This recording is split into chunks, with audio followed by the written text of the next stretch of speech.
51 of our Copyright Act tells us what acts will constitute infringement in respect of different works. What are the rules of infringement, and what situations can one person file a suit for infringement?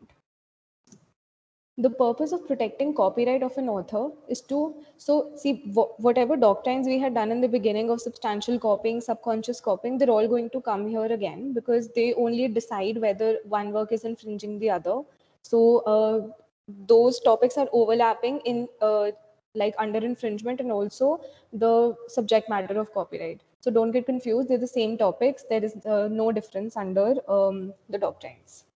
The purpose of protecting copyright of an author is to statutorily protect his work and inspire him to create more. Thus, certain economic rights are conferred upon the copyright owner, which are provided under Section 14 of the Act. The Act also provides certain moral rights, which are provided under 57 of the Act. If these conferred rights are exercised by anyone except the owner of copyright, it amounts to infringement of copyright. So if any person exercises any of the economic rights under Section 14, or infringes or encroaches upon any moral right under Section 57, that person will be said to be infringing someone else's copyright. What is the test of infringement? In judging whether one work is a copy of another, the following factors will be considered. First one, whether the copying has a causal connection or is unintentional copying, or has it been deliberately copied. So if you remember, we had studied about the intention in copying, where we came to the conclusion that intention is not a necessary element to constitute infringement. The extent of the defendant's alteration of the original work, how similar or dissimilar the work is from the original work. So the case of R.J. Anand versus Deluxe Films can be referred to in such case, wherein I had made you guys write a lot of points that the Supreme Court had held.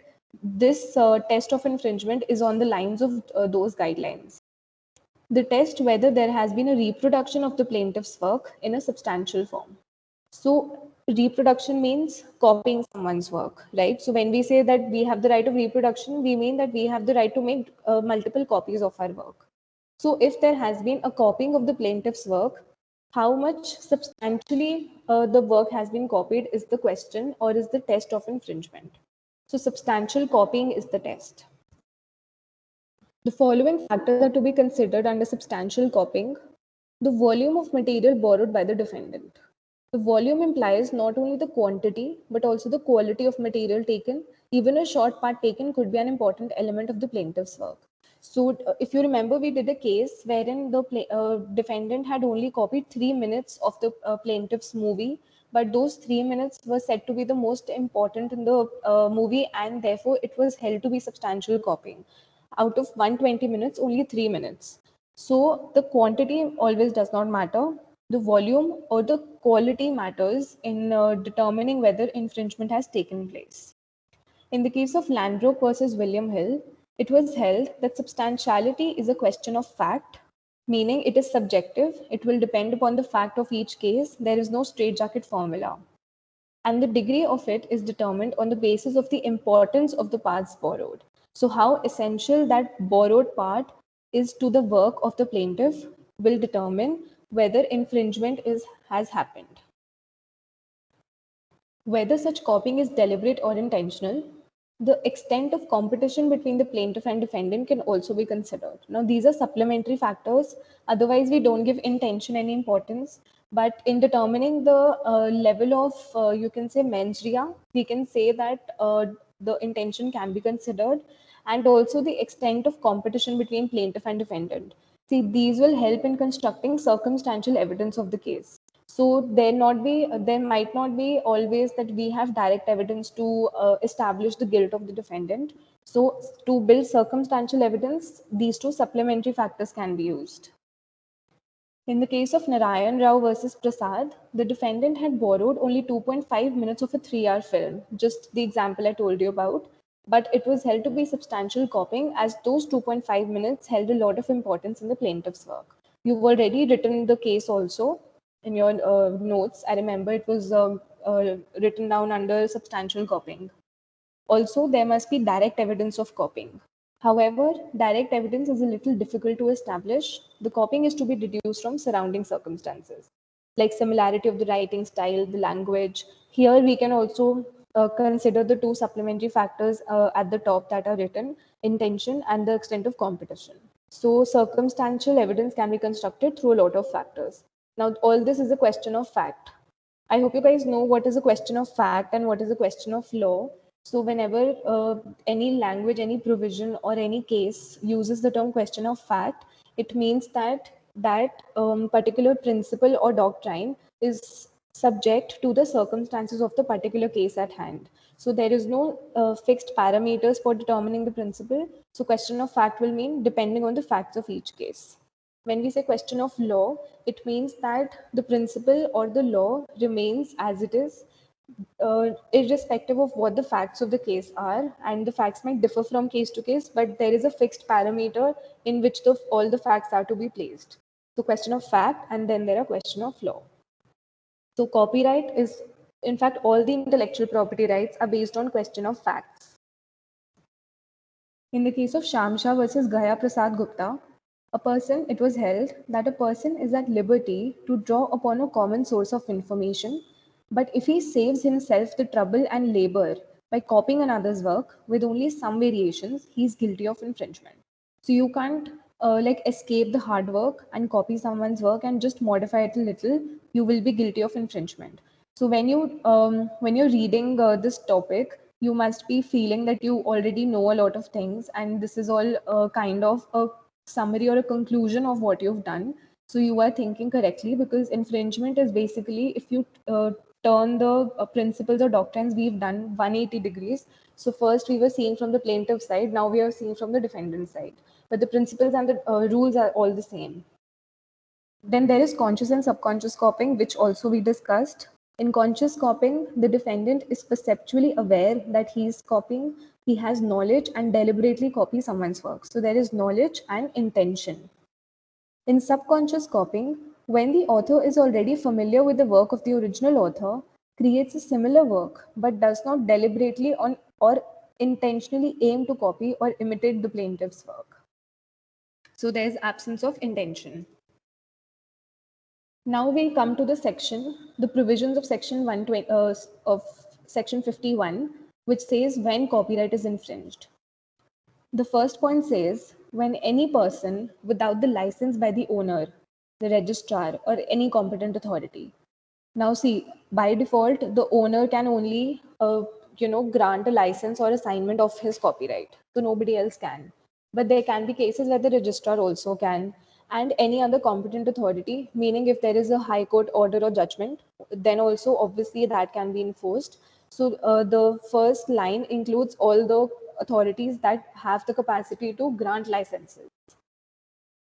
Does anything, the exclusive right to which is conferred upon the owner of copyright. Basically, he exercises any of the rights under section 14, our economic rights. Or second, permits for profit any place to be used for communication to the public where such communication constitutes infringement. Like I am an owner of a small theater in a very in not a very developed area.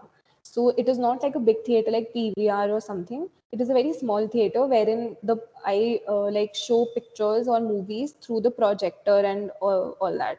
So it's not very developed also.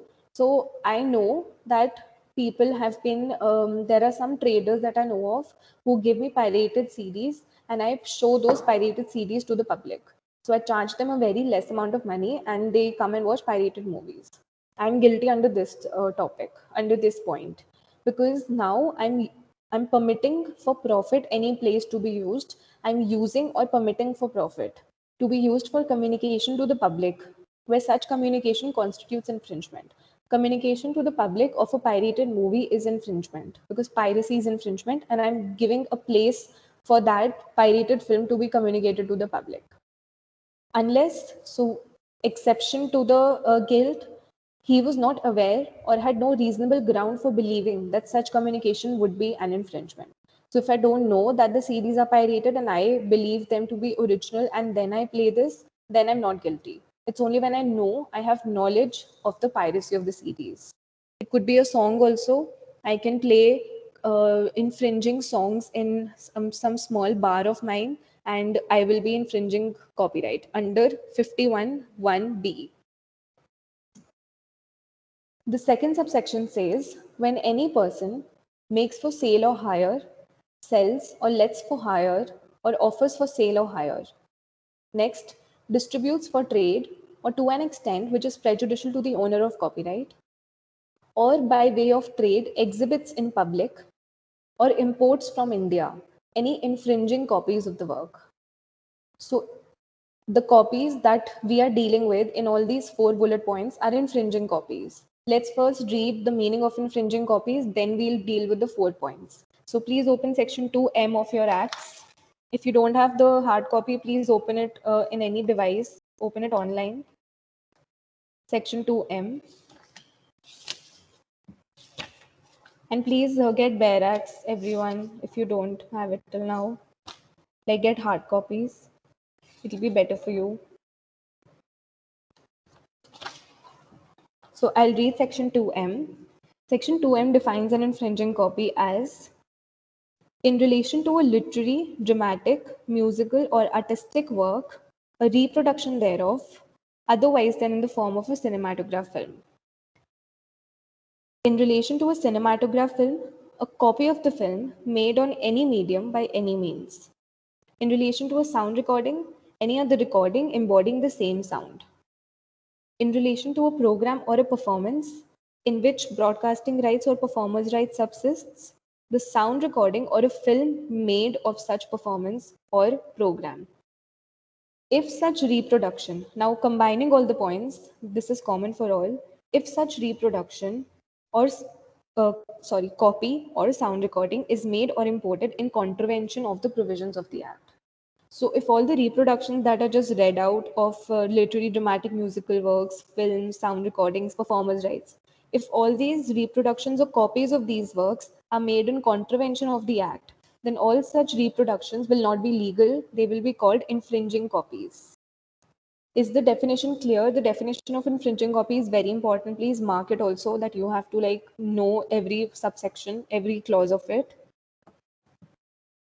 So if we make for sale or hire, or we sell or let for hire, or offer for sale or hire any infringing copy, then we are infringing copyright. If we distribute for trade, then we are distribute for trade and infringing copy, we are infringing copyright. If we way of trade exhibit in public, if we put on exhibition, for example, or display an infringing copy. So if I display an infringing artistic work in my gallery, I am infringing under subsection 2. Or import from India. If I import from India any copy that I know is infringing, is made in contravention of the Copyright Act, and I'm still importing it, I am constituting or I am committing infringement of copyright under section 51 clause 2. I hope this is clear. Is there any doubt in section 51, like whatever we've done till now? Please ask me right now, otherwise I'll proceed. Okay. Now we have a proviso, provided that the provision on import of infringing copies shall not apply to the import of one single copy of the work for private or domestic use of the importer. So if we are, and for this purpose also, we should not be knowing that the copy is infringing. So if we import an infringing copy, not knowing it to be infringing for our domestic use, and we have imported only one copy, then this provision will not apply to us. We will not be committing infringement. So this is an exception. For the purposes of this section, reproduction of a literary, musical, or artistic work in the form of a film shall be deemed to be an infringing copy. When it is made in contravention to the Act, it will be an infringing copy. In the case of Penguin Books versus India Distributors, now this is an important case under the topic of infringing copies. The Delhi High Court held that it is also an infringement of copyright. Please read this carefully. The High Court held that it is also an infringement of copyright knowingly to import into India for sale or hire infringing copies of the work without the consent of the owner of copyright, No, though they may have been made with the consent of copyright owner in the place where they were made. In America, the subject books were lawfully published, but they cannot cross the Indian borders without infringing copyright. I have discussed this before that intellectual property rights, or just let's just talk about copyright right now, that they are territorial in nature. If I have copyright in India today, to get it in America or to get it in Australia, I have to apply for copyright. Similarly, for all intellectual property rights, IPR as a whole are territorial in nature. We don't automatically get copyright in the whole world by applying in one country. So we have to file separate applications. In this case, what was held that there was a book that was legally published in America. The copyright owner had all the rights, and he allowed publishing and distribution and selling of his book in America only. Now the book crossed the Indian border. If the book crosses the Indian border, now it comes under the scope of infringement because IPRs are territorial. It does not mean that since the book was legal in America, it would also be legal in India. No, that's not the case.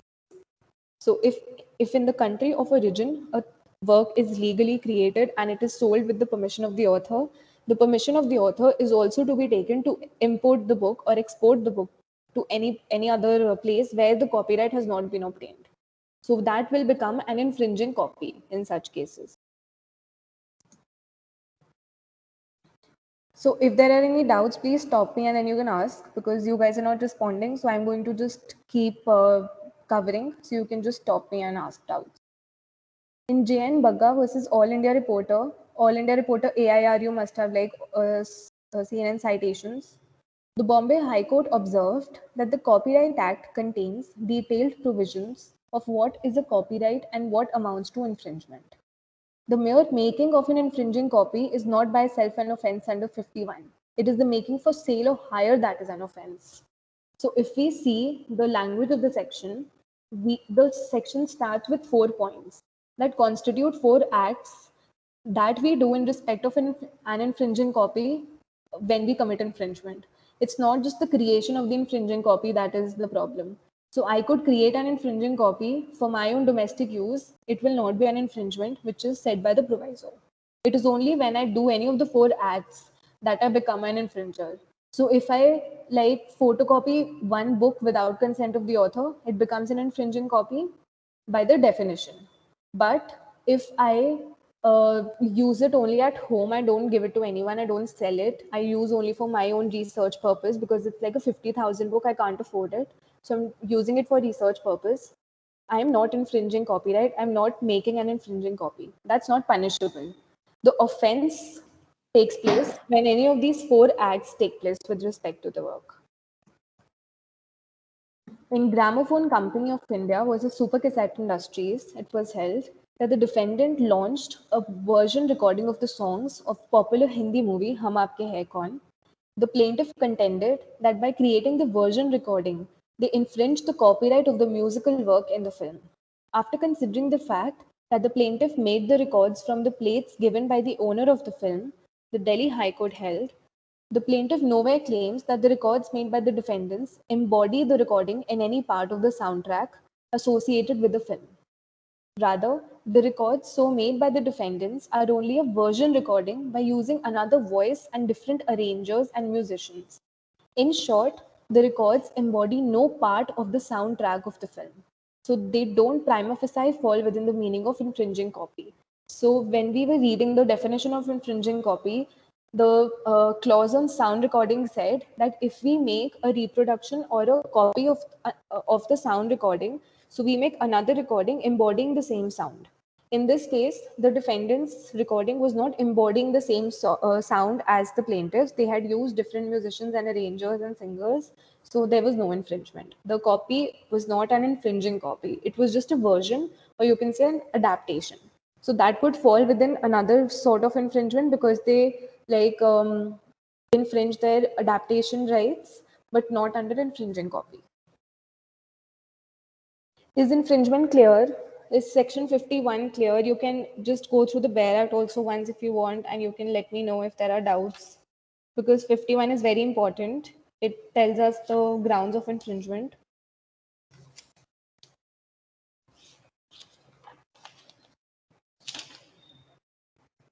Okay, then we move on to section 52, which talks about exceptions to infringement.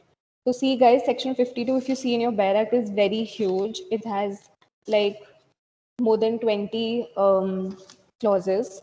So I have included in the PPT all the important ones, or the ones which are like, if you understand these ones, then reading the others won't be a problem. So I will be dealing with around, I think, 10 exceptions here in the class, and these are the most important ones, which on which mostly all the cases and all are also decided. What you will do is, after the class, or like before the next class, you will read section 52 yourself, and if there is any particular clause that is not covered in class that you haven't understood, you will ask in the next class. So we will wind up infringement and exceptions together. The copyright law allows people to make free use of copyrighted works in certain situations. Therefore, when any of those situations exist, the defendant will be exempted from liability and it will not constitute infringement. These are called statutory exceptions or permitted uses. They are provided under section 52 of the Copyright Act. So when can we infringe, on paper infringe somebody else's copyright, but still not be penalized for it? We will not be charged with infringement, but we are doing some of the acts that we are not allowed to otherwise do. They are called permitted uses or statutory exceptions under 52. This is a very important section, probably apart from subject matter, the only important topic in copyright law. The first exception is called fair dealing. Now, fair dealing, the terminology you will come across a lot of times if you see cases on copyright law, or if you like go to practice copyright law after your degree is over. So the term fair dealing will be used a lot because this is the ground that the defendant's lawyer always takes up. So when there's a case that one person has alleged infringement of copyrighted works, fair dealing is the most commonly used defense. So we have to understand this very properly. Section 52(1)(a) talks about fair dealing. So we will be elaborating all the 3 points that are there on your screens right now in detail along with cases. So you stop me if you have any confusion. Section 52(1)(a) provides that fair dealing with any work not being a computer program for the purposes of. So we have exempted computer programs here. So for the purposes of private or personal use, including research, criticism or review, reporting of current events and current affairs, including reporting of a lecture delivered in public, do not constitute infringement. Prior to 2012 amendment, the defense of fair dealing was available only to literary, dramatic, musical, and artistic works. After 2020, sorry, this should be 2012. After 2012, they were applied to all works except computer programs. So before the amendment, only 4 works were included. After that, apart from computer programs, we also included films and sound recordings. The exception of fair dealing helps in balancing the private interest of the author of the work and the wider public interest. The defense of fair dealing is invoked when it is alleged that the defendant has committed substantial copying of the copyrighted work. So it's the defendant is charged with the like accusation that he has substantially copied the work. If no substantial copying is done, there is no infringement in the first place and thus no defense is required. So it is only when it is proven that there has been infringement of some right that we even invoke section 52 in the first place, because there are exceptions to infringement. The term fair dealing or fair use is nowhere defined. The courts therefore find it difficult to lay down precise standards. The test is whether the use is likely to harm the potential market or the value of the copyrighted work. Making a single copy for private use is well within its ambit. So, what is fair dealing or fair use will be determined whether or not your use of somebody else's copyrighted work is harming their market. If you are not harming their material interests or economic viability, then it's all right, you can be exempted. So single copy for private use is within the ambit. Also, if I'm a professional reviewer and I am reviewing or criticizing somebody's work, that's my job. I am exempted under 52 to do that. So I come within the ambit of fair dealing. In Ashdown versus Telegraph Group Limited, the court laid down the following standard. First, we see whether the alleged fair dealing is in commercial dealing with the work, whether the work has been published or otherwise exposed to the public, and the amount and the importance of the work taken. So these three standards were laid down in this case. There is no like statutorily provided standards, so we always see case laws in such cases. In Blackwood and Sons versus A.N. Parasuraman, it was held first, in order to constitute unfairness, there must be an intention to compete and derive profit. So, unless you are trying to compete with the person, unless you're a competitor, or unless you are trying to gain their monetary returns, you are coming within the ambit of fair dealing. So, to constitute unfairness, you should be doing these two things. Unless the motive is fair, the dealing will be considered fair. Sorry, unless the fair, the dealing will be considered fair. So your motive or the intention matters here in the exception. In constituting infringement, we don't see it. But whether or not we want to apply the exception, we see the intention or the motive.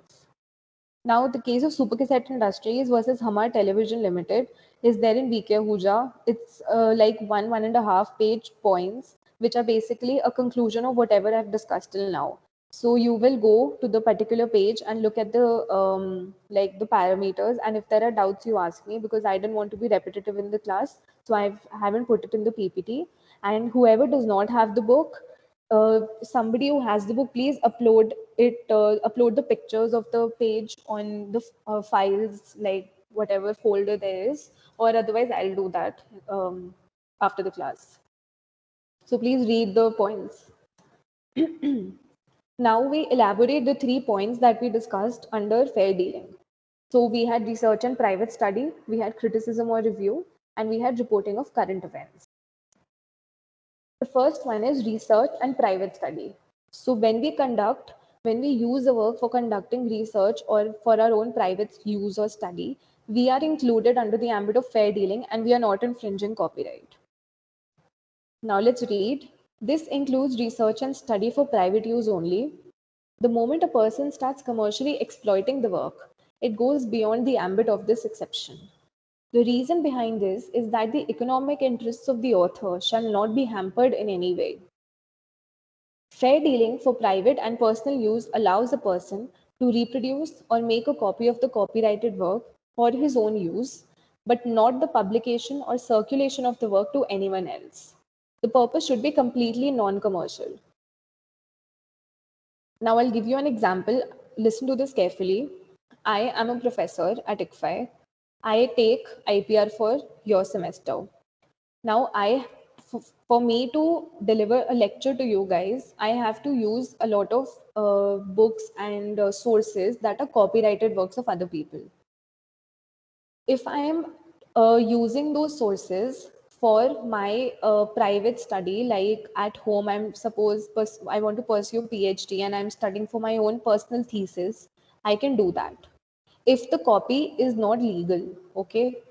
Now the library, the University of ICFI has bought legal copies, various copies for the library. They're all legally bought copies. So now we all have the liberty to use them. I'm talking about a case where I don't have a legal copy. So I get a copy photocopied. So I'm infringing because I'm reproducing somebody's work. I'm infringing their economic right. I made a photocopy of the original book. Now I'm using it at home only for my thesis study. That's okay. The moment I use the book, I make like 50 more copies of the book and I distribute it to the class. Or I use those notes or I dictate the book as a whole to you as students. I'm infringing copyright because now that is not a private study. Now I'm using it to teach, and teaching, or you as students at this university, you pay a fee to study here. So there is commercial exploitation of the books, right? Because ICFI pays me to teach to you. So there is a lot of money involved in the process. So it is not private or like non-commercial purpose. So I'm commercializing on somebody else's work by delivering lecture to you. So I'm not exempted under this exception. I will be infringing the work. Now, don't ask me then how will I be exempted, because then everybody will sue me. That's not the case. We have another exception for that. So we'll come to that. So don't run in your minds. Just focus on what I'm speaking here. So for private and research study, I can use somebody else's work, but not for like teaching purposes. That I'm not allowed under the first exception. Fair dealing for private and personal use allows a person to reproduce or make a copy of the copyrighted work for his own use, but not publication or circulation to anyone else. The purpose should be completely non-commercial. The term research does not include industrial research or commercial research, but only domestic or private. In the same case that we just discussed, it was also held that a dealing with the work for private study does not involve any publication. A student can copy the book for his own use, but cannot circulate among other students. So, like as students, since you guys till now were not aware, you guys must be circulating your notes and all. Or if one person has shared in confidence his notes with some only one of his friends, and that friend circulates the notes further, you are all infringing each other's copyrights. So try not to do that. Take permission before you circulate notes. Don't just like circulate without consents. I know most of you don't mind, but if you don't mind, that's all right. That's implied consent. But without consent, try not to, because you all are infringing copyrights, and being lawyers, you shouldn't do that. The next exception that we have under fair dealing is criticism or review. The Act also allows fair dealing for the purposes of criticism or review. However, this is subject to the condition that the act of fair dealing is accompanied by an acknowledgement identifying the work by its title or other description, and the author is also acknowledged, unless the work is anonymous or the author has agreed that no such acknowledgement shall be made. If I'm reviewing a film, I will, in my review, mention who is the producer of the film, because in such case, he's the author. In the film, the author is the producer. So I will mention, I will give him due credits, I will acknowledge his authorship in the film, and then I will write my review. Review means a summary of the original work. Criticism is an analysis of the work which discusses the merits and demerits. The purpose of this exception is to provide the critics and reviewees a reasonable opportunity to copy reasonable portion of the copyrighted work for the purpose of criticism or review. So they don't have any malified intention. They don't want to like take any share of profit of the producer or harm their reputation. It is just their job. If a movie is good, they'll write a good critical analysis. If it's not that good, they will not write it. So it's not like they have a bias or something. They are just acting in a professional capacity. So they are allowed, or they are exempted under this exception. In the case of Pro Cyber Media versus Carlton UK Television, the defendant showed a program on TV criticizing the practices of checkbook journalism. In their show, they used certain parts from another TV program featuring an interview of a woman, allegedly an example of checkbook journalism. The use of the clip for the purpose of criticism was justified by the court. So I am a TV show producer, and I use another TV show producer's clip of his broadcast of the interview that he showed for the purpose of criticism. So I am allowed to take excerpts without taking his permission. If I take his permission, that is legal. There is no infringement. So the question of exception doesn't come into play. But if I'm taking it without his consent, then I'm exempted under this exception. That's what the case said. The third and final exception under fair dealing is reporting current events or affairs, including lectures delivered in public. See, lectures delivered in public is included because, so for example, the some minister has given a speech, has delivered a speech in public, and it was a very important speech relating to the lockdown guidelines of for COVID. So now, obviously, the newspapers will be writing about the summaries of the speech, and to like make people aware of the like the lockdown guidelines. Or if some newspaper article or some magazine, anybody can use it. Anybody can post it on social media. Anybody can do that. If you have an Instagram page that is awareness page or something, then you are exempted under this section. Fair dealing with the copyrighted work for the purpose of reporting current events and current affairs, including lectures delivered in public, do not constitute infringement. So you don't have to take permission from the person for the purpose of reporting. For example, Using a copyrighted work for the purpose of reporting a final match of football World Cup would be a permitted use within the section, because this is a current event that is being taken place, a football match. In the case of Associated Newspapers versus News Group Newspapers Limited, an important test in assessing fair dealing in this regard is to ask whether it is reasonably necessary to refer to the work in order to deal with the current affairs. If the work is not necessary to be given reference in your reporting, then you will not be exempted. The court must be satisfied that the reference was required. Like if you're covering a football match, obviously you have to refer to the match, then you're required. But if it is a general topic and you did not have to refer to something, then you can't. The explanation to section 51(1)(a) states that storing of any work in electronic medium for this purposes does not constitute infringement. So basically, this all can be done in hard copy, and also you can also like store somebody's work in soft copy. So like I can store a PDF of a copyrighted work for my PhD thesis. Just an explanation. I hope this is clear. This is what fair dealing means. This is a very important exception. Please read this again after the class or whenever you get time on the weekend, any time, and please ask me if you have any doubts. This is a very important topic. Now, the second exception deals with computer programs. So the first exception, 52(1)(a) excluded computer programs, if you remember. So now we've covered it here. The Act allows a lawful possessor of a copy of a computer program to make copies of or adapt a computer program from such copy for what purposes? So we have three purposes when we are allowed to make copies of a legally obtained computer program. Utilizing the program for the purpose for which it was supplied. So a person has given me a copy of his computer program for the purpose of, say, for example, for combining the data of my college. So I work in the computer department of my college, and I bought one legal copy of that computer program to compile my data. Now, only for the purpose of compiling that data, I can make more copies of the CD, of the computer program. Second task is making backup copies purely as a temporary protection against loss or destruction or damage. So I can make backup copies in case the legally bought copy gets lost or something, on any non-commercial personal use. If I think that the program is very good and it is very convenient, which I bought for my college, I can go home and compile my own personal data with that computer program as well. So these three will be permitted uses with respect to one legally bought computer program. So the first copy that you buy should be legal. It should not be an infringing copy. And if you make more copies for these three purposes, you are allowed. Now the third exception. So we have done the first exception, that was fair dealing, the second exception for computer programs, and now the third exception deals with works for the purpose of judicial proceedings. That is given under clause D.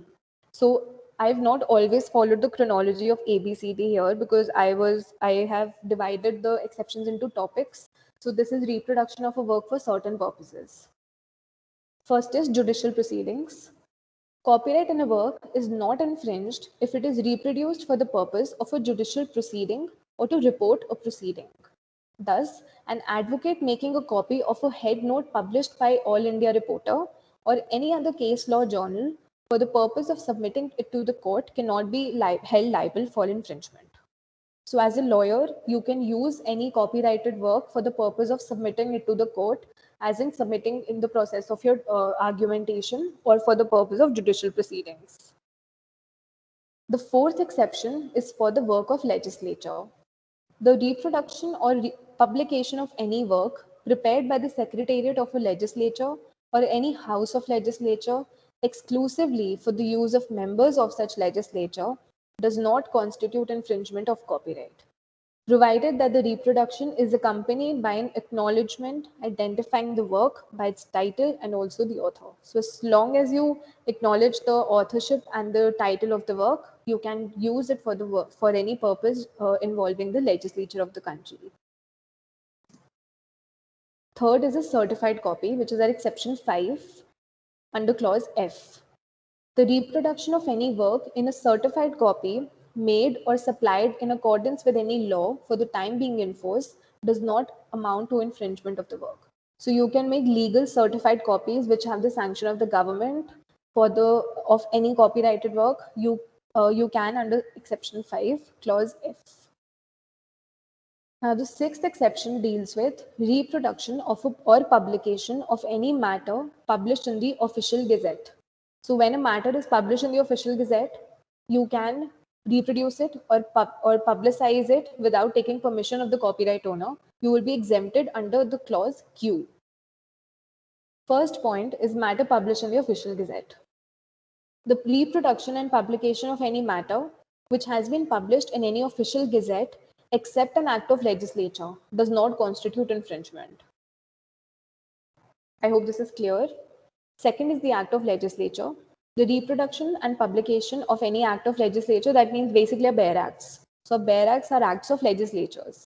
If it is not published with any commentary thereon, commentary because then it becomes copyright of the publisher.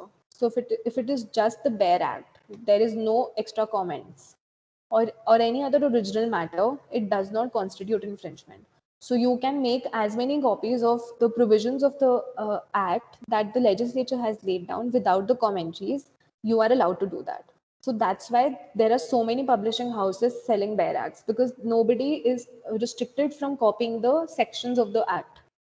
All they do is they add their own comments and then they get that copyrighted. So that's why we say that there is no copyright on sections or provisions, because that is also exempted. Anybody can use them. Report of any committee appointed by the government. So you must have seen there are a lot of articles or even books that refer to a lot of reports of the government or any committee created by the government. So like the J.S. Verma committee that was created after the Nirbhaya case, the points or the recommendations of the report are published in many books and many like articles. So they are not infringing any copyright because they are exempted under this clause. So the reproduction and publication of the report by any committee, commission, council, board, or like body appointed by the government, if such report has been laid on the table of legislature, does not constitute infringement unless it is prohibited by the government. So unless the government has not prohibited it legally, we can do it. We can reproduce or publicize it. Judgment or order of the court, we have already discussed this, that there is no copyright on judicial pronouncements and they are in public domain. So the reproduction or publication of any judgment or order of any court, tribunal, or other authority does not constitute infringement unless such reproduction and publication is prohibited by such authority. So if there has been a very sensitive case, suppose regarding the national security of the country. So there is a case involving a terrorist, and the Supreme Court has given special orders that this particular judgment will not be reproduced by any website or any bare act publishing this thing. So you can't. Otherwise, obviously, you can, because judicial pronouncements of the courts are in public domain. The seventh exception is a big topic, so I will not begin with it today. So, where I said that me delivering a lecture using somebody's copyrighted work is not accepted under fair dealing, it is accepted under reproduction of the work by a teacher or pupil. So, you as students and me as a teacher, we can use other people's copyrighted work without taking their consents for teaching purpose, and you student as for studying purpose. So we are exempted under the seventh exception under clause I. Now we will begin the detailing of it and the DO photocopy case in the next class. If there are no doubts, I'll wind up today. You guys have been awfully quiet today. So are there like no doubts at all? There is no confusion? No, ma'am. It's clear, ma'am. Thank you. Okay. Okay, then I'll see you tomorrow. Thank you so much.